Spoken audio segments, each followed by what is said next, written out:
वक्रतुण्ड महाकाय सूर्यकोटिसमप्रभ निर्विघ्नं कुरु मे देव सर्वकार्येषु सर्वदा शान्ताकारं भुजगशयनं पद्मनाभं सुरेशं विश्वाधारं गगनसदृशं मेघवर्णं शुभांगं लक्ष्मीकान्तं कमलनयनं योगिभिर्ध्यानगम्यं वन्दे विष्णु भवभयहरं सर्वलोकैकनाथं नीलाचलनिवासाय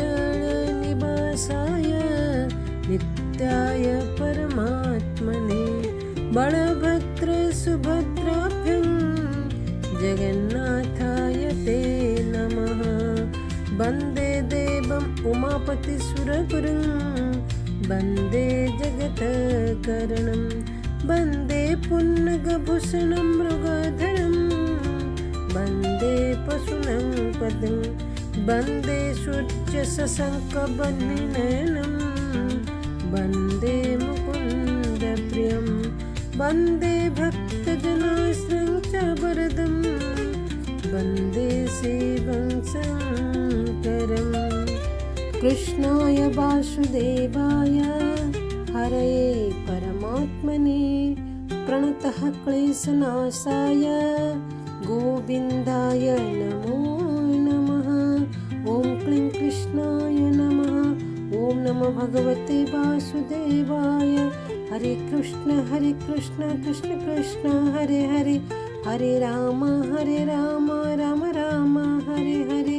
समस्त को जय जगन्नाथ। आशा समस्ते भलरे थिबे, कुशलरे थिबे, सुस्थरे थिबे, मस्ତରେ थिबे।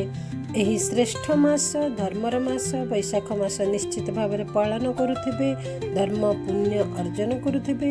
वैशाख महात्म्यर आमे सप्तविंश अध्याय पर्यंत पाठ कर सारिचु। आज आम श्रवण करवा अष्टाविंश अध्याय। बहुत सुंदर कथा गुड़ाक एथारे लिखिंट। आउ मात्र 3टी अध्याय रहा। आपण मैंने पूरा अध्याय टी शुणु।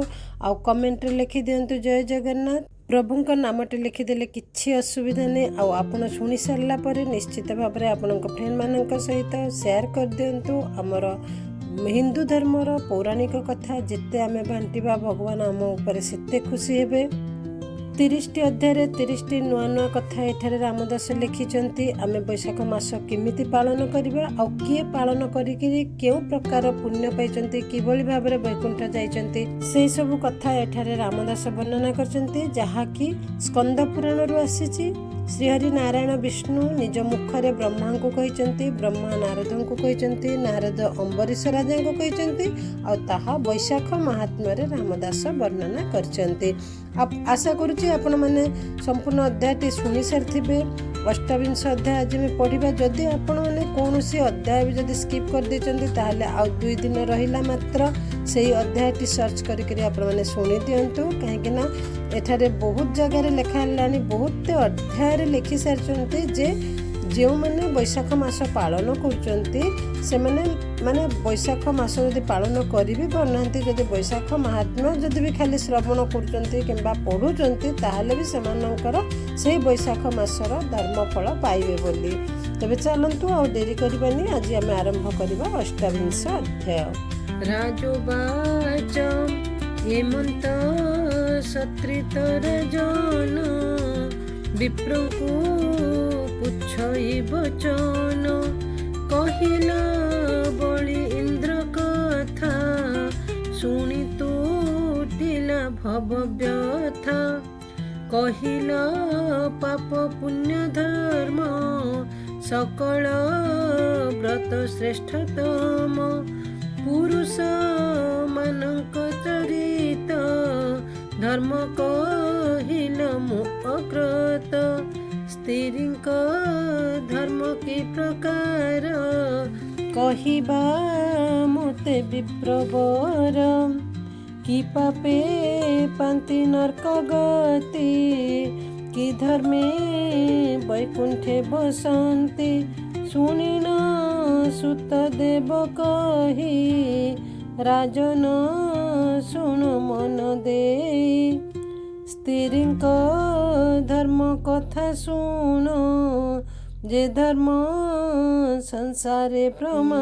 ସ୍ୱାମୀର ଚରଣ ସେବିବ, ପତିବ୍ରତା ଧର୍ମ ରଖିବ, ହୋଇବ ପତିର ସେବକ, ଖାଇବ ନିତ୍ୟ ପାଦୋଦକ।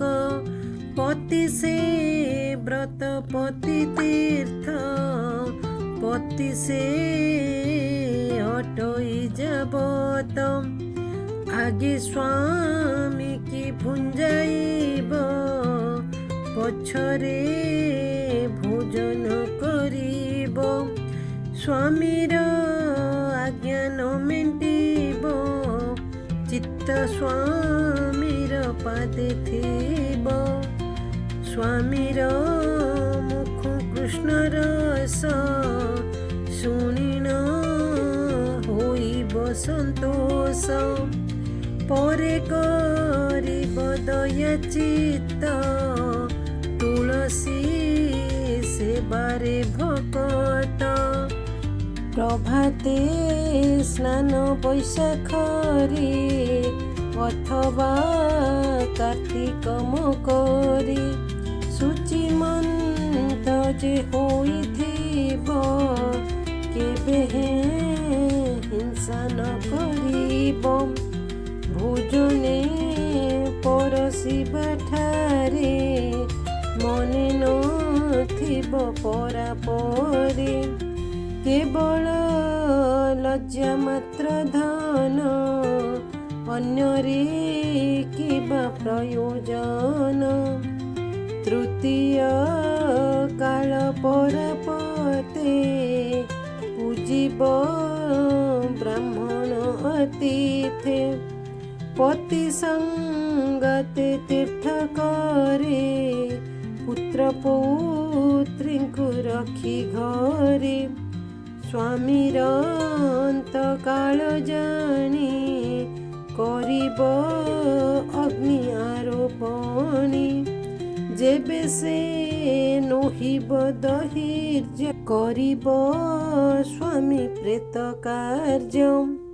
ତଦନ୍ତେ ଏକାଦଶୀ ବ୍ରତ, ପାଳନ କରି ସ୍ୱାମୀ ମତ। ଜଳ ଆହାର ନ କରିବ, ରାତ୍ରିରେ ଉଜାଗର ହେବ। ଜାଗର ଜାଳି ଗୃହାଘୃତ, ବସି ଶୁଣିବ ଭାଗବତ। ଦ୍ୱାଦଶୀ ଦିନ ପ୍ରାତଃକାଳେ, ସ୍ନାନ କରିବ ତୀର୍ଥ ଜଳେ। ଅତିଥି କରିବ ଅର୍ଚ୍ଚନ, କରାଇ ଅମୃତ ଭୋଜନ। ଦକ୍ଷିଣା ଦେବ ବିପ୍ର ଘରେ, ଦେଇନ ପଡ଼ିବ ପାଦରେ। ବିପ୍ରଙ୍କୁ ଯେ ଆଜ୍ଞା ମାଗିବ, ତଦନ୍ତେ ପାରଣ କରିବ। ଏକାଦଶୀର ପୂର୍ବ ଦିନ, କରିବ ହବିଷ୍ୟ ଭୋଜନ। ଏମନ୍ତ କରେ ଯେଉଁ ନାରୀ, ବସଇ ବୈକୁଣ୍ଠର ପୁରୀ। ପୁଣି ଜନ୍ମଇ ମହିତଳ, ଭୋଗ କରଇ ବେଳୁ ଦେଲ। ଯେ ନାରୀ ଏ କର୍ମ ଛାଡ଼ଇ, ନାନା ଅକର୍ମ ଆଚରଇ। ସେ ମଲେ ନର୍କ ଭୋଗ କରେ, ପଡ଼ଇ 84 ନର୍କରେ। ଏବେ ହୋ ଶୁଣ ନୃପବର, ପୂର୍ବେ ହୋ କାଶ୍ମୀର ଦେଶର। ଥିଲା ଯେ ଏକ ବିପ୍ରବର, କାଶ୍ମୀର ଦେଶେ ତାର ଘର। ନାମ ତା ବୃନ୍ଦାବନପତି, ଭାରି ଯା ନାମ ତା ମାଳ। से विप्र वेद शास्त्रे रत विष्णुरे अत्यंत भकत सकल जन संगे प्रीति करई वृंदावन पति भार्या को न करे सुआग मनरे न थाई तराग भार्यता अति विरहिणी कंदर्प बळे से तरुणी परपुरी से चित्त देई काम आरते भ्रमु थाई दिने से कला को विचार बस होइब स्वामी मोर एमंते कला को उद्देश्य स्वामी मोहर हेब बस मोहर बोलरे रहिब मु जहा कहिबी करिब विचार करी एहा चित्ते मिलिला मालुनी अग्रते ता संगे संबंध बांधिला अनेक विनयी कहिला ता सुनी अज्ञानी मालुनी बोइला सुन तुमी तनी मो हस्ते अच्छी जेउ गद खाइले स्वामी खटे पाद विष्ठारे बसाइले बसे आज्ञारे भ्रमे दश दिशे क्षणे न देखी छटपट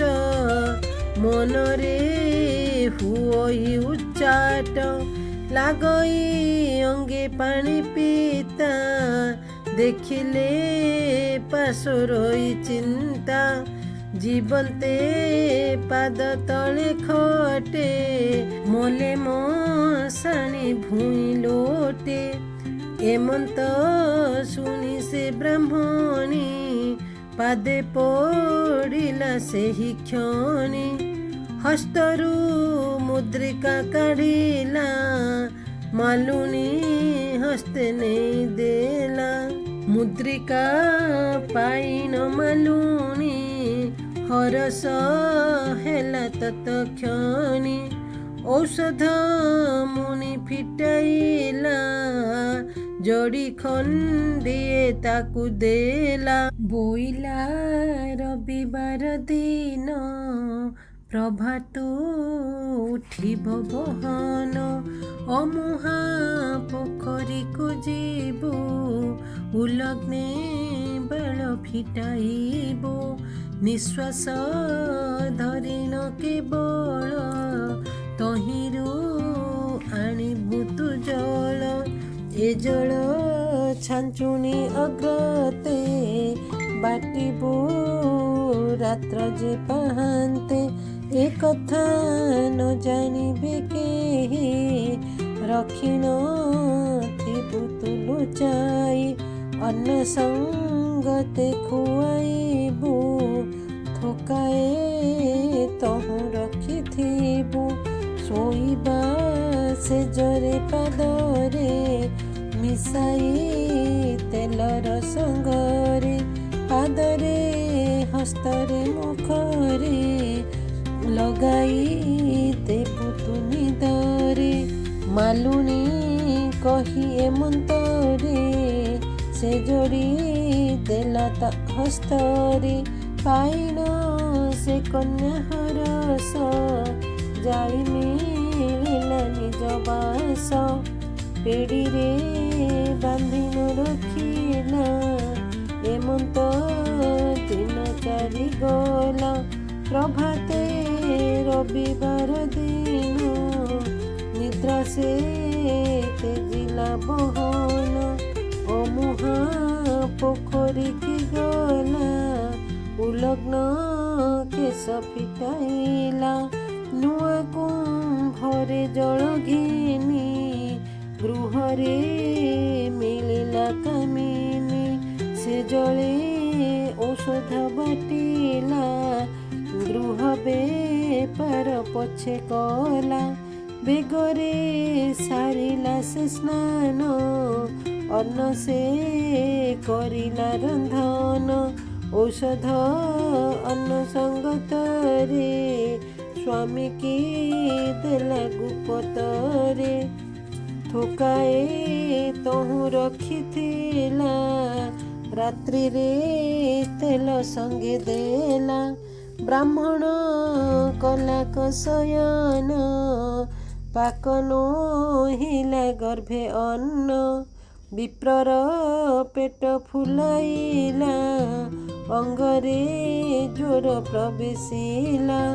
ଦିନକୁ ଦିନ ହେଲା କ୍ଷୀଣ, ବିପ୍ରକୁ ନରୁଚଇ ଅନ୍ନ। ଦିନକୁ ଦିନ ହୋଇ ଦୁଃଖୀ, ସେ ବିପ୍ର ଦେହ ଗଲା ସୁଖୀ। ତା ଗୋଡ଼ ହାତ କ୍ଷୀଣ ହେଲା, ଅଜୀର୍ଣ୍ଣେ ପେଟ ବାହାରିଲା। ଘୋଳି ହୋଇ ପାଦ ଧୋଇ, ବସିଲା ଦିନ ଠାରୁ ନ ଉଠୋଇ। ଟାଣ ହି ଅହର୍ନିଶି ପେଟ, କାନ୍ଦି ହୋଇ ଛଟପଟ।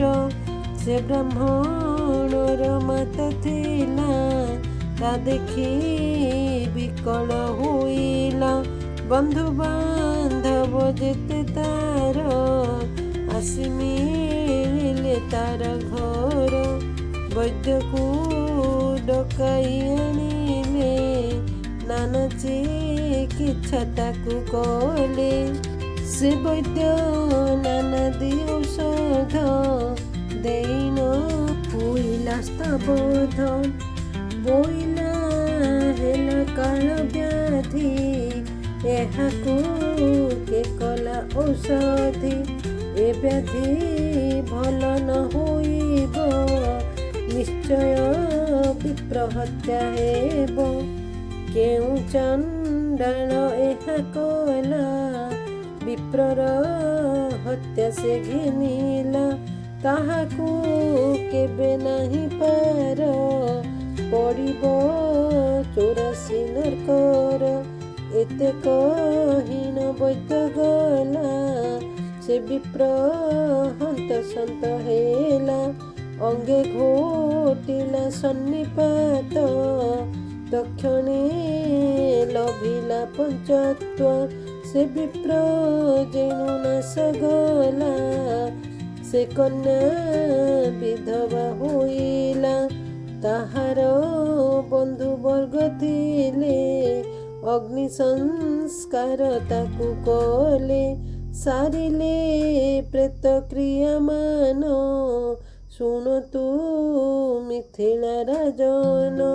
ଏ କଥା ବ୍ରହ୍ମାଙ୍କ ଆଗରେ, କହିନଥିଲେ ଚକ୍ରଧର। ନାରଦ ଆଗେ ବେଦବର, କହିନ ଅଛନ୍ତି ଏ ଗୀର। ନାରଦ ଅମ୍ବରୀଶ ଆଗେ, ଏ କଥା କହିଲେ ସରାଗେ।